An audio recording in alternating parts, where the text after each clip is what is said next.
Assalamualaikum warahmatullahi wabarakatuh. Alhamdulillahirabbil alamin, salatu wassalamu ala asyrafil anbiya'i wal mursalin sayyidina wa maulana Muhammadin wa ala alihi wa ashabihi ajmain, amma ba'du. Pada seluruh jamaah salat subuh rahimakumullah, seperti biasa mari kita awali pengajian ini dengan basmalah. Bismillahirrahmanirrahim. Qala al-muallif rahimahullah ta'ala wa nafa'na bihi bi ulumi fid dharain amin ya rabbal alamin. Wal hadatsu, yang berikutnya adalah hadas, yaitu yang membatalkan salat. Yang berikutnya adalah hadas.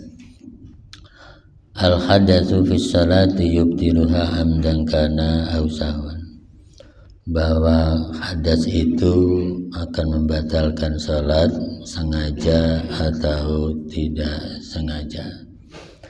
Jadi orang salat misalnya kemudian kentut gitu ya, misalnya sengaja kentut atau tidak sengaja kentut tetap saja batal salatnya. Ya, atau orang lagi salat misalnya keluar sperma, sengaja atau tidak sengaja. Ya, cuman kalau kita bayangkan masa orang sholat keluar sperma, kan kayaknya nggak masuk akal ya. Ya artinya secara zahir jarang, tapi seandainya terjadi sholatnya batal itu. Ya, atau dimungkinkan dari sisi lain bahwa orang kan beda-beda karakternya, ada yang seperti itu, ada yang tidak. Ya, selanjutnya alasannya liqauli sallallahu alaihi wasallam, karena berdasarkan hadis Rasul sallallahu alaihi wasallam, wa idza fasa ahadukum fi salatihi falyansarif. Kata Rasul, apabila keluar kentut, fasa itu kentut yang tidak ada suaranya, bahasa hadisnya fasa. Ya, kentut yang tanpa suara dalam salatnya, falyansarif, maka hendaklah dia keluar dari salat, falyatawaddo, kemudian ia berwudu, wal yu'id salatahu, dan harus mengulang salatnya. Ini artinya batal. Nah, dalam bahasa Arab kentut itu dibagi dua. Ada kentut bersuara, ada kentut tidak bersuara. Kalau di hadis ini tidak bersuara namanya fusa. Ya, kalau bersuara bahasa Arabnya durat. Jadi ada fusa, ada durat. Itu kalau fusa tidak ada suaranya, tapi cuman angin keluar aja. Kalau ada ledakannya, bahasa Arabnya durat. Ya, jadi ada fusa, ada durat. Nah, disitulah pentingnya orang paham bahasa Arab ya, karena maknanya kentut tapi beda suara juga bahasanya beda. Ya, sama juga kata doa. Doa itu juga maknanya bisa macam-macam. Kalau doaun lahu, mendoakan, doaun alaihi, nyumpahi, jelek-jelekin, itu kalau doaun alaihi. Makanya di dalam hadis itu ada lagi rogiba, man rogiba an sunnati falaisa minni, dalam nikah ya. Siapa yang benci terhadap sunnahku nikah tidak termasuk umatku. Itu rogiba an. Tapi kalau rogiba lanjutannya fi, rogiba fihi, maknanya sebaliknya, siapa yang mencintai. Itu bahasa Arab. Jadi balik lanjutannya aja maknanya beda. Nah, inilah penting orang memahami bahasa Arab, sehingga orang memahami Quran maupun hadis maupun fikih itu yang namanya bahasa Arab mutlak harus tahu.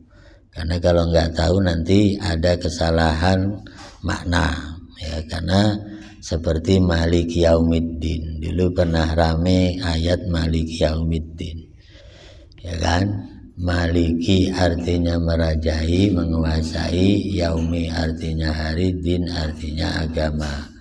Allah yang merajai hari agama. Lah orang ribut semua kok hari agama ya. Itu padahal yaumiddin, dinnya artinya jaza. Ya, yang menguasai hari pembalasan akhirat, bukan din hari agama. Nanti akhirnya agama Kristen, Buddha, Hindu maknanya kan ke sana. Padahal yaumul jaza bukan yaumuddin yang dimaksud dengan agama. Nah, disitulah orang kadang salah memahami sehingga terjadi apa yang disebut kegagalan dalam memahami agama atau kesesatan dalam menafsirkan agama. Ini durat sama fusa, bedanya kayak begitu. Ya. Dari sini walihada tatimmatun marat fi syurutus shalah wa hudutsun najasati, salat batal karena datangnya najis baru kepadanya. Ya, misalnya orang lagi salat tiba-tiba ada motor lewat karena masjidnya pinggir jalan, ya kan? Lewat motor habis hujan. Nah, di situ ada air comberan, kebetulan habis kambing di jalan itu, ya kan? Pas motor lewat dia lagi sholat, ada kecepretan air dari jalan itu, dan airnya kebetulan bekas nya kambing. Otomatis bajunya najis kan? Itu namanya hudutsun najasah, artinya sebelumnya memang suci, cuman dalam waktu mendadak ada motor lewat kecepretan najis, maka batal sholatnya. Ya, walaupun awalnya suci bajunya kan, cuman karena dia lagi tengah sholat kena najis. Ya, uang kisaful aurati, dan berikutnya batal karena auratnya terbuka. Ya, idza ta'ammada isabatun najasah allati ghairu ma'fuwin anha batalat salatuhu walau ta'ammadat al hadatsu. Jadi apabila najis tadi itu mengena kepada badannya atau pakaiannya dengan sengaja yang tidak diampuni, maka batal salatnya. Ya, di sini tetapi kalau yang ma'fu tentu tidak. Ya, jadi akan begini, ada kan mungkin orang sholat main-main dengan najis, ya akhirnya main najis itu misalnya kesenggol, ya itu kan bisa saja namanya sengaja.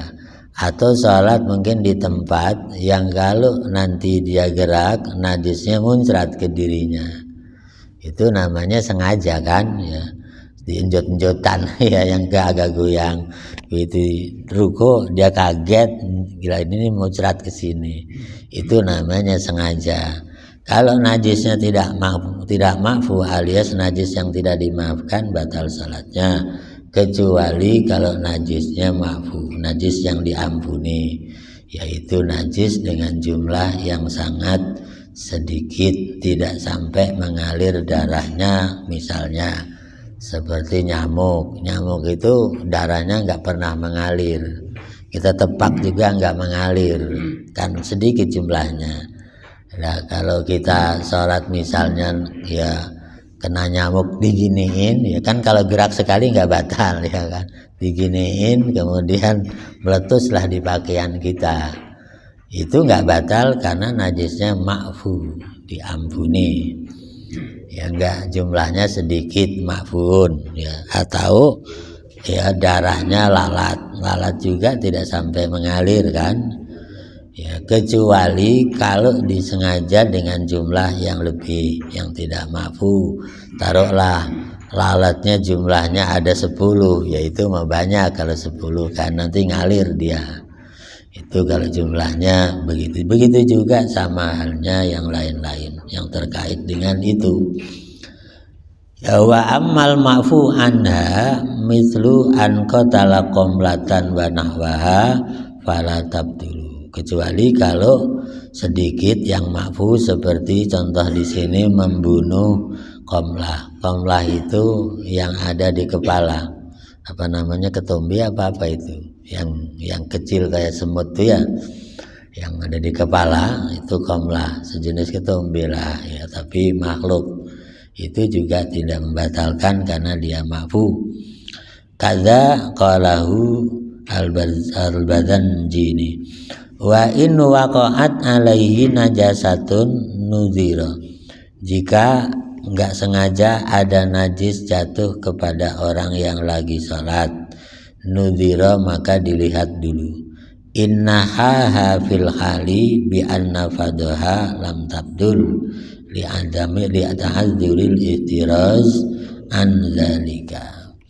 Ya, maksudnya gini, kalau najis yang jatuh kepadanya ketika sholat itu ya dia arahnya saat itu dan spontan dia buang, maka tidak batal sholatnya.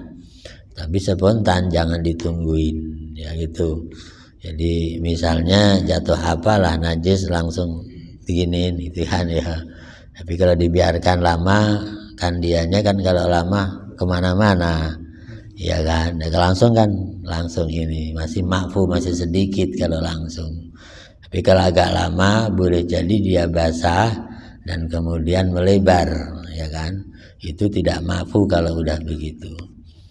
Ini selanjutnya ma'annahu la taksira minhu wa faraqat hadhihi surah al-khassah sabaqal hadath li anna zamanat taharati biyatulu. Wa amman kisabul aurah, adapun terbukanya aurat, fa inna kasbaham dan batalat salatu. Adapun terbuka auratnya dalam salat di sini amdan dengan sengaja, batalat salatuhu maka batal salatnya. Ya wa in a'adaha fil hali, meskipun dia ulang saat itu juga, li an-nasros dan nasatros sartun, karena menutup aurat adalah syarat sahnya salat. Jadi gini, jadi kalau ada orang sholat misalnya terbuka auratnya, apa sarungnya naik ke atas sampai lututnya kelihatan, itu namanya terbuka ya. Ini batal sholatnya, dianggap batal sholatnya kalau memang sengaja dan langsung dikembalikan saat itu pula.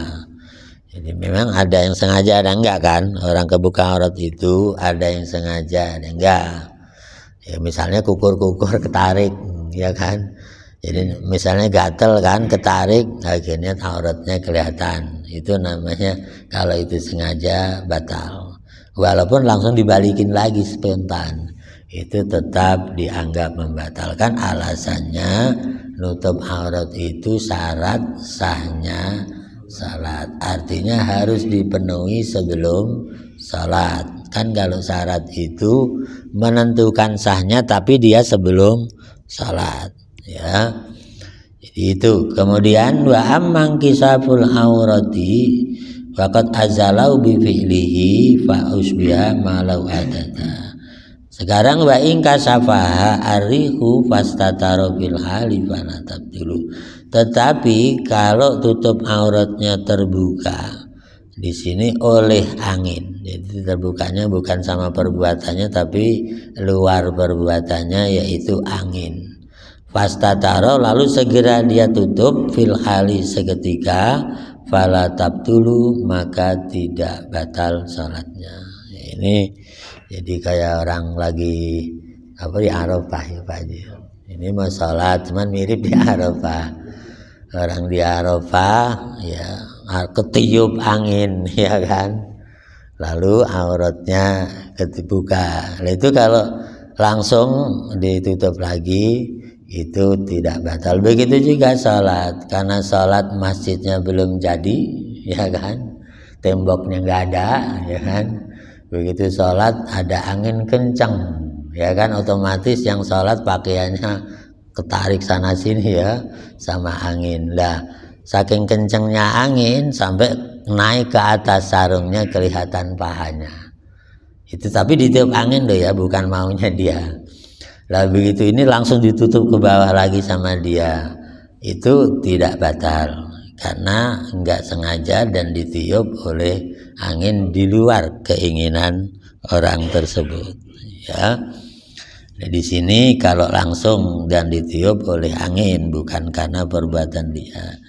Lau in halal izaru au naktah au naktatul libas fa'adahu angkurbin falatab dulu kama zakarna fin najasa. Begitu juga seandainya orang sholat pakaiannya lepas, kan, kemudian segera ia kembalikan, maka tidak batal sholatnya. Ini jadi kalimatnya kalau segera, jadi secepatnya. Mungkin saja ada orang sholat sarungnya lepas, min halal izar ya kan, ya melorot lah, lepas itu melorot otomatis kan. Nah itu begitu melorot, begitu belum lepas beneran sambil ruku diginiin lagi. Nah kalau secepat itu di sini tidak batal. Itu ya mungkin aja kan, namanya sholat itu kan boleh jadi ada yang situasinya pas, ada yang nggak pas. Yang nggak pas itu maksudnya ngejar jamaah, dia belum pakai sarung, lalu pakai sarungnya asal aja, ya kan. Pas begitu sudah sholat, lah sarungnya merosot ke bawah. Nah itu kan, daripada nanti merosot ke sana batal, lah kendornya tadi buru-buru dia tarik. Ya, itu kalau secepatnya di sini angkurbin tidak batal. Ya seperti tadi itu, najis secepatnya dibuang. Qala al-imam wa haddutul muksun mahsusun. Lalu yang disebut ukuran panjang atau lama itu gimana? Di sini muktun mahsusun, diam yang bisa dirasakan. Nah itu dianggap lama. Tapi kalau enggak sampai ya langsung itu kan enggak sampai dirasakan, dianggap sebentar. Jadi kan batas sebentar sama lama itu berapa gitu kan. Nah di situ kalau lama ukurannya muktun mahsusun, diam yang bisa dirasakan. Ya kalau enggak dianggap cepat. Kalau sampai dirasakan itu baru dianggap lama. Nah di sini biasanya posisinya ada dalam kebimbangan. Ya, saya tadi lama apa enggak itu kan ya. Kadang-kadang terjadi seperti itu. Selanjutnya yang membatalkan sholat lagi adalah taghyirun niyati, perubahan niat fihi padanya. Ya fihi masail, kaitan dengan perubahan niat ini membatalkan tentu ada beberapa hal yang perlu dicermati. Pertama, idza qata'an niyata mislu an-nawal al-khuruja minas shalah batalat bila khilafin li'anna min syurutin niyah baqa'uha. Jadi orang sholat niatnya berubah batal kalau misalnya dia contoh niat keluar sholat. Ya padahal sholat itu niat awal sampai akhir sholat harus nyambung terus. Enggak boleh dipotong niatnya, niat keluar sholat. Kalau orang sholat niat keluar sholat maka batal sholatnya. Ini, ya, mungkin enggak ada orang sholat niat keluar sholat. Ya mungkin aja ada. Contohnya biasanya orang niat keluar itu ada musibah, ya kan biasanya. Jadi baru takbir, kebetulan sholat duhur baru awal waktu, begitu dapat 1 rakaat, ya kemudian di masjid kedengaran pengumuman bahwa orang tuanya wafat misalnya, naudzubillah. Itu kan ya sebenarnya boleh dibatalkan, boleh, karena musibah. Yang kedua karena waktunya masih panjang, ya kan awal tadi, awal waktu. Jadi dia mungkin batalkan dulu, kemudian dia sesuai dengan kebutuhan tadi itu, baru dia sholat karena waktunya masih panjang. Karena dalam Islam itu kaidahnya ad-dararu yuzalu, yang namanya madarat harus diatasi lebih dahulu. Itu ya, ad-darar yuzal, bahasa kaidah fikihnya. Sama dengan yang dulu kita ceritakan di depan kan, orang punya anak satu-satunya, punya ibu di rumah sakit parah, nggak ada orang yang nungguin. Datanglah hari Jumat. Hari Jumat dia punya kewajiban sholat Jumat anaknya. Nah, di situ bimbang antara nunggu ibu yang sakit parah atau sholat Jumat. Ya, itu kan tetap pilihannya nggak usah sholat Jumat, tungguin ibunya yang sedang mau sakaratul maut. Itu ya, jadi tetap madarat yang dikedepankan. Ya nanti diganti sholat duhur, itu ya. Jangankan madarat begitu, madarat musafir aja kan boleh nggak Jumatan, apalagi madarat orang sakaratul maut. Kan musafir boleh jamak, artinya boleh nggak Jumatan gitu loh maksudnya. Itu kan madaratnya cuma bepergian. Ini madarat lebih lah di sini kalimatnya seperti itu. Jadi ada orang sholat dan niat keluar sholat, sholatnya batal. Karena sholat itu bukan sekedar niat di awal, niat itu nyambung sampai akhir sholat. Itu ya. Maka kalau di tengah-tengah sholat niat keluar, atau enggak niat keluar tapi niat keluar dari Islam, lah iya sama aja. Kalau niat keluar dari Islam dalam sholat berarti kan murtad. Ya sholatnya tentu di situ enggak sah alias batal. Ya, ini waqad zalat wa hadza bi khilafi ma launa wa al khuruja minas saumi haitsu la yubtilu alal asahi. Wal farqu anna soma imsakun fahuwa mim babit turuki falam tu'assir an-niyya fi ibtalihi bi khilafis salati fa innaha af'alun mukhtalafatun la yarbatuha illa niyya. Jadi selanjutnya di sini berbeda dengan niat orang keluar dari puasa. Haitsu la yubtilu alal asahi, sekiranya hal yang membatalkan puasa tidak terjadi, maka tidak batal puasanya. Itu jadi gini, kalau orang sedang sholat niat keluar sholat, batal sholatnya. Tapi kalau orang sedang puasa niat keluar dari puasa, tetapi yang membatalkan puasa tidak terjadi, puasanya tidak batal. Jadi beda. Jadi niat keluar puasa enggak membatalkan asal yang membatalkan puasa tidak dijalankan. Tapi kalau orang niat keluar dari sholat, dia tetap batal sholatnya. Itu bedanya.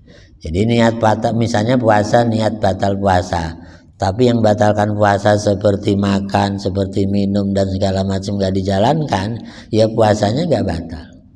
Itu bedanya. Ya cuma niat doang kan di hati, karena yang membatalkannya tidak dilanggar, tidak dijalankan. Itu ya, beda dengan sholat tadi niat keluar. Ya, ada lagi niat keluar puasa, niat keluar sholat itu kan sebabnya karena kepentingan yang sangat mendesak. Nah di sini ya ulama tentu beda pendapat. Kenapa begini? Contohnya, orang lagi sholat, ada yang salam, kebetulan dia nunggu orang bayar utang jumlahnya 100 miliar. Iya kan? Ya iya kan, Allahu Akbar, Assalamualaikum. Waduh, ini takut balik lagi 100 miliar, takut pulang lagi. Ya, ini namanya kepentingan. Kalau tadi kan madorot, ini kan kepentingan gitu loh. Ya artinya seandainya dia nggak ketemu juga kan tetap dibayar kan ya gitu tuh. Ya cuman ini namanya kepentingan. Lah ini ulama beda pendapat karena disebutnya cuman kepentingan bukan madorot. Ada yang mengatakan boleh asal waktunya masih panjang, tapi nggak boleh kalau sudah di ujung waktu gitu kan. Mau tinggal 5 menit dibatalin, waktunya tinggal 5 menit kan. Dan nanti sholatnya gimana? Nah disinilah hablum minallah, hablum minannas itu masing-masing punya posisi yang beda-beda. Kayak tadi hablum minannas mengalahkan hablum minallah seperti nunggu orang sakit parah. Itu kan hablum minannas. Tapi sholat Jumatannya hablum minallah dikalahkan. Itu kan karena madorot itu. Tapi kalau kemaslahatan enggak. Ya, kalau kemaslahatan tetap yang wajib nomor 1, yang sunnah kedua, kan begitu. Ya, contohnya misalnya undangan 2, 1 walimatul khitan, 1 walimatul urs, 1 pengantenan, 1 khitanan. Ya, kalau khitanan kan wajib datangnya. Kalau khitanan nikah kan wajib, kalau khitanan kan sunnah. Nah itu kalau misalnya ada pilihan milih salah satu, ya milih yang wajib, ya kan. Kalau ada pilihan milih salah satu, milih yang wajib, hadir di walimatul urs, pengantin. Tapi kalau nggak ada pilihan, cukup diurut. Habis hadir di pesta pernikahan, baru hadir di pesta sunatan gitu tuh. Jadi yang wajib baru yang sunnah. Kalau ada yang madorot dulu, wajib baru sunnah. Ya kan? Ada yang meninggal dulu kita ke sana, baru pengantenan, baru yang khitanan. Kan kayak begitu urutannya, ya kan? Tapi itu juga kondisi madorotnya ada di mana? Madorot ke orang apa madorot ke pribadi? Kan sama aja. Gini, saya mau hadir ke yang meninggal, ya, tapi perut saya udah keroncongan. Takut nanti saya jatuh pingsan di depan mayit, ya kan? Maka dia hadir yang pesta dulu, bagus ya. Lah makan dulu lah pesta pernikahan biar perutnya ada isinya dulu. Lah itu diperbolehkan karena ada madorot juga ke dirinya. Kalau tadi kan madorot mayitnya kan, ini madorot ke badannya sendiri gitu. Ya kan madorot kepada diri sendiri harus didahulukan. Kan begitu. Makanya kenapa ada doa kita amati. Kenapa Rabbi firli waliwa hidayah. Kan itu kalimatnya. Maksudnya gimana? Kita doakan diri sendiri dulu kan. Rabbi firli, ampuni dosaku, wali walidaya, dan kedua orang tuaku. Artinya apa? Kebutuhan mendasarnya ada di kita dulu. Ya bukan gak menghargai orang tua, ya kebutuhan mendesaknya ada di kita, baru ke orang tua. Ya, jadi Nabi ngajarinya gitu kan. Al-Quran ngajarinya juga begitu. Jadi nggak boleh dibalik Rabbighfir li walidayya wali, ya kan? Ya Allah ampuni dosa orang tua baru dosa saya. Itu nyalahi, ya kan? Dan itu Rasul ngajari manda'a fabada'a binafsihi. Siapa yang mau doa harus mulai dari dirinya dulu. Ya Rabbighfirli, dirinya dulu. Baru wali walidayya, orang tua, wali jamil muslimin, baru orang muslim yang lain. Itu urutannya. Ya karena prioritasnya kan kita sendiri. Sama dengan khotib Jumat juga sama kan. Usikum wa nafsi bitaqallah. Aku berwasiat untuk diri saya pribadi dan jamaah pada umumnya. Jadi duluan dia, bukan angkuh. Memang aturannya begitu. Sombong amat orang tuanya di belakangin, bukan begitu. Memang aturan Qur'annya kayak begitu. Karena yang butuh mendesaknya ada di kita. Masa orang lain dikasih dirinya enggak dikasih? ya kan? Kita lapar, uangnya cuma pas-pasan, masa kasihin orang lain kitanya lapar, ya kita dulu lah baru orang lain. Nah itu walaupun tingkat iman yang tinggi boleh seperti itu, tapi tentu tidak semua orang. Kayak Abu Bakar Siddiq pulang dari dagang, ya sampai di jalan ada yang minta-minta, bahasanya 3 hari belum makan, ya kan? Saya lapar, orang itu 3 hari lapar, istri saya lapar, ya kan? Lalu semua untungnya dikasihkan kepada yang minta-minta oleh Abu Bakar Siddiq. Pulang sampai rumah ditanya istrinya, ya bang mana untungnya? Maaf bu, tadi itu di jalan ada yang minta-minta, bahasanya udah 3 hari belum makan. Sedangkan saya kan cuma hari ini doang yang belum makan, ibu juga cuma hari ini doang yang belum makan. Jadi gimana bu? Ya sudah kalau begitu kita ngalah untuk orang yang 3 hari tidak makan, dan kita jadi puasa hari ini. Itu menunjukkan bahwa puasa yang dimaksud adalah mengalah untuk kepentingan orang lain. Tapi kan kelasnya Abu Bakar. Kalau kelasnya Pak Agus dimarahi istrinya.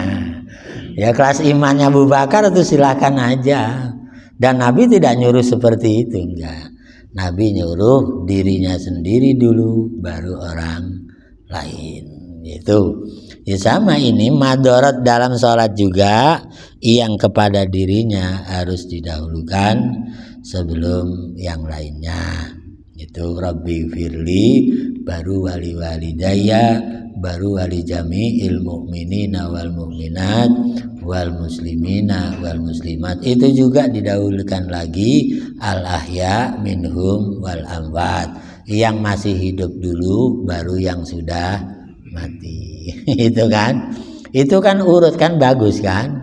Masa yang hidup gak didoakan, yang mati didoakan, itu kan orang kan jadi begitu nanti. Maka al ahya minhum baru wal amwat. Itu jadi aturannya seperti itu ya.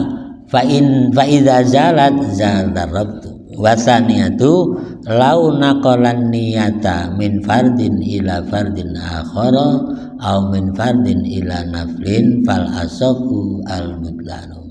Nah sekarang kalau orang bukan niat keluar sholat, tapi mindah sholat, mindah niat sholat fardu ke fardu yang lain, atau mindah dari niat fardu ke niat sunnah, batal nggak sholatnya? Fal asoku al butlanu, menurut dalil yang paling sahih batal sholatnya. Ya mungkin ya. Tadi kan niat keluar, ini memindah niat dari fardu ke fardu, ya. Jadi misalnya, ya niat fardu, sholat fardu zuhur, diniatkan fardu asar, ya namanya fardu ke fardu kan. Lah itu di sini dianggap batal. Atau niat dari fardu ke sunnah. Ya, ini gambarannya kira-kira gimana dari fardu ke sunnah? Masa sholat subuh diniatkan sholat yang lain, sunnah qobliyah. ya misalnya udah sholat fardu, ya Allah saya belum sholat qobliyah karena buru-buru mungkin kan ya, langsung sholat fardu. Begitu dapat 1 rakaat sayang amat saya belum sholat qobliyah subuh gitu kan. Begitu itu dalam sholat subuh itu diniatkan qobliyah, batal. Namanya mindah dari niat wajib ke niat sunnah, batal. Atau fardu ke fardu kayak yang tadi. Ya sholat fardu subuh, ternyata dia masih punya utang subuh yang lain, ngodok subuh kan sama wajibnya, ya kan? Tiba-tiba dipindahkan. Nah itu. Jadi kalau mindah-mindahkan niat tetap tidak dibolehkan. Jadi batal menurut pendapat hadis yang paling sahih. Ya ini jadi batal. Ya. Au di sini idza saka wa minhu man qata'a bi butlaniha. Bahkan ada yang memang memastikan batal. Kalau tadi menurut yang paling asal batal, nah ini sebagian ahli fikih pasti batal gitu tuh. Asalisah yang ketiga, idza azama ala qat'iha mislu an jazama fi raqatil ula an yaqtaha fi tsaniyah batalat fil halil liqat'ihi mujiban niyah wa huwa al istimrar ilal firal. Ya, di sini ada lagi yang ketiga, kalau orang azam untuk memutus niat seperti anjazama fi raqatil ula, dia putuskan dalam rakaat pertama ayat ta'aha fi tsaniyah untuk diputus di rakaat yang kedua, maka batal saat itu pula karena dia sudah memutuskan yang mewajibkan niat, yaitu al-istimrar ilal firal, niat harus berlanjut sampai selesai salat. Ini jadi sama di sini, kalau tadi niat, ini azam dengan niat tuh gini. Kalau niat hati dan perbuatannya bareng. Kalau azam hati dan perbuatannya beda. Itu jadi azam itu gini, salat baru 1 rakaat, tapi di hatinya nanti rakaat kedua saya batalkan. Saat itu juga udah batal, nggak harus nunggu rakaat kedua.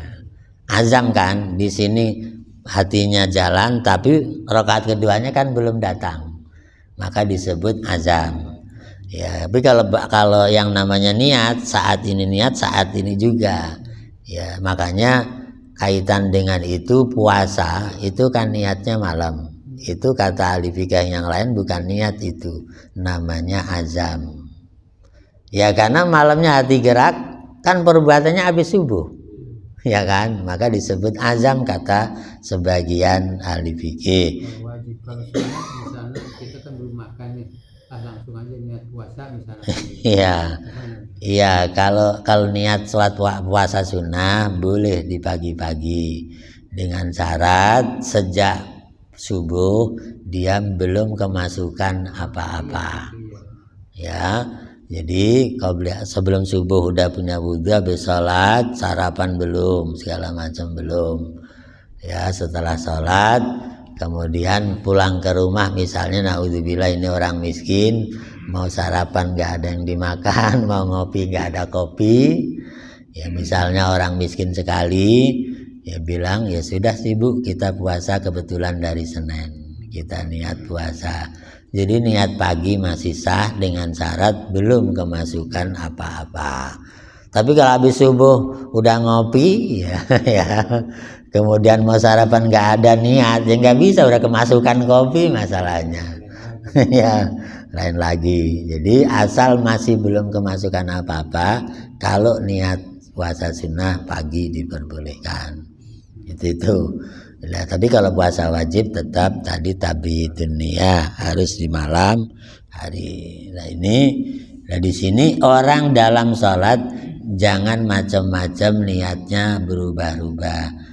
Dari awal sampai akhir niat berjalan terus. Kalau kepotong pindah dari wajib ke sunnah atau dari wajib ke wajib, batal. Atau azam, nanti deh rakaat ketiganya saya batalkan. Sudah batal karena udah ada azam, gitu kan. Ya, arabiah bentuk yang keempat, idza saka hal yaqta'uha mitlu antarad tapi annahu hal yakhruju minha au yastamiru batalat. Bentuk yang keempatnya, kalau ada orang ragu-ragu, sebenarnya saya sudah mutus niat batalin sholat atau belum sih? Ragu-ragu dia, apakah saya sudah niat keluar sholat atau belum gitu. Nah keraguan itu di sini batalat, menimbulkan kebatalan juga. Jadi saya tadi niat batal apa enggak ya, niat keluar apa enggak ya, nah, ada di tengah-tengah itu. Nah keraguan itu menimbulkan kebatalan juga. Ya alasannya di sini li'annal istimrara karena keberlangsungan niat Allah diktafabi fid dawam, yang akan dianggap cukup untuk berlanjut terus sampai akhir, qad zala bihadzat taraddudi, telah hilang dengan sebab keraguan itu. Jadi makanya kalau ragu jangan lama. Kalau lama batal, harus diulang lagi. Kan kadang-kadang kan orang suka udah takbir, udah habis doa iftitah, kadang-kadang ragu, niat saya tadi pas apa enggak ya? Itu. Nah, keraguan seperti itu jangan lama-lama. Kalau lama di sini batal. Ya kan orang niat itu kan dari Allah Akbar itu harus lengkap dari Allah sampai bar selesai. Perasaan tadi bar udah selesai, niat saya masih nyambung. Lah itu kan suka ragu-ragu. Lah keraguan itu jangan lama-lama. Kalau memang kita ragu enggak ya enggak, iya ya iya gitu. Melamun misalnya kadang-kadang. Ya iya kan melamun itu tadi. Ya iya, makanya kenapa orang sholat itu disunahkan bukan diharuskan sebelumnya baca qul a'udzu birabbin nas. Maksudnya yang bikin orang ragu-ragu itu kan gara-gara diganggu oleh was-was. Ya kan? Maka tenangkan dengan qul a'udzu birabbin nas. Biar tenang dulu, tidak terjadi was-was yang kemudian ragu-ragu, batal enggak, takbir tadi sah apa enggak. Itu kan suka terjadi karena gangguan setan itu. Iya kan? Udah 3 rakaat berapa rakaat ya? Nah ini gimana? Udah 3 rakaat masih ragu lagi. Ada lagi yang udah 4 rakaat ragu juga ada kan? Kadang-kadang udah 4 rakaat belum ya? Ya karena tadi dia mungkin ngelamun karena keganggu oleh was-was itu. Makanya termasuk kesunahan was-was itu kan apa, meninggalin was-was disunahkan baca qul a'udzu birabbin nas, yaitu min syarril waswasil khannas alladzi yuwaswisu fi sudurin nas. Ya karena kerjaan setan itu sebenarnya cuma sederhana, bikin orang ragu-ragu dan was-was. Itu kan makanya meyakinkan itu untuk melawan was-was. Nah, cuman keyakinan itu kan biasanya didasarkan dengan konsentrasi pikiran yang serius. Kalau dia sholatnya pikirannya konsentrasi, was-wasnya hilang. Tapi kalau pikiran yang ngelamun, lah baru was-wasnya masuk kan gitu itu. Ya qala Imamul Haramain walam arafi khilafan. Iya, qala al-imam walaisa minasaki urudu taraddudi bil wali kama yajri lil maususi fa innahu qad yu'radu bidzihni tasawwuru saki wa ma yatarattabu alaihi walihada kama yabdulu. Jadi was-was itu intinya jangan lama-lama lah. Kalau lama-lama batal sholatnya. Ya daripada lama-lama mendingan dibatalkan takbir baru lagi. Ya itu kan. Ya nanti malah kerepotan, sholatnya penuh dengan keraguan. Itu ya kalau ragunya yang sifatnya enteng. Kalau yang berat udah Fatihah ragu, udah Fatihah belum, lah Fatihah lagi. Udah selesai ragu lagi, lah Fatihah lagi, capek baca Fatihah 3 kali. Ya iya kan. Ya kalau yang ringan-ringan kan mendingan ya wajiran. Yang ragunya berat, waduh bisa lama. Apalagi tahiyat udah sampai sholawat ragu lagi, tahiyat lagi, waduh itu lebih membahayakan diri sendiri dan sholatnya. Ya inilah yang dapat disampaikan, mudah-mudahan ada manfaatnya. Terima kasih dan mohon maaf. Assalamualaikum warahmatullahi wabarakatuh.